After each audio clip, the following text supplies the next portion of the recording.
எது மூட நம்பிக்கை அப்படின்னு யோசிச்சு பார்த்தேன்.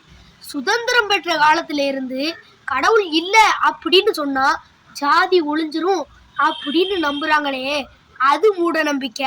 கடந்த 80 வருஷமா கடவுள் இல்ல அப்படின்னு சொன்னதுனாலதான் ஜாதி ஒழிஞ்சுது அப்படின்னு நம்புதாங்களே, அதுவும் மூட நம்பிக்கை தான். ஒரு 1000 வீடு இருக்குது ஊர்ல, ஒரு 10 வீடு இருக்குமா ஐயர் ஐயங்கார் வீடு. அதுல யாரோ ஒருத்தர் நம்மளை பார்த்து சூத்திரன் அப்படின்னு சொன்னதுனாலதான் நாங்க இன்னும் வளர்ச்சி அடையலப்பா அப்படின்னு சொல்லுறது மகா மூட நம்பிக்கை. எங்களுக்கு சுதந்திரம் வேண்டாம், பிரிட்டிஷ் ஆட்சியே போதும் அப்படின்னு சொன்னவங்களாலதான் நமக்கு நன்மை கிடைக்கும் அப்படின்னு நம்புறது மூட நம்பிக்கை தான்.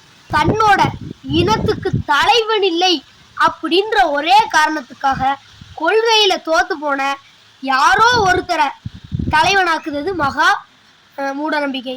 மறுபடியும் ஆதிவாசியா வாழுறது தான் பகுத்தறிவு அப்படின்னு நாகரீகத்தை அழிக்க முயற்சி பண்ணுறதும் மூட நம்பிக்கை தான். கடவுள் இல்லைன்னு சொல்லிட்டு ரகசியமா கோயிலுக்கு போய் சாமி கும்பிட்டுட்டு வர்றவங்க எல்லாருமே மூட நம்பிக்கையோட மொத்த உருவம்தான். கடவுளை வச்சு காசு சம்பாதிக்கிற அத்தனை பேருமே நாத்திகவாதி தான். ஆனா கடவுள் இல்ல அப்படின்னு சொல்லி காசு சம்பாதிக்கிற அத்தனை பேருமே சாக்கடை தான்.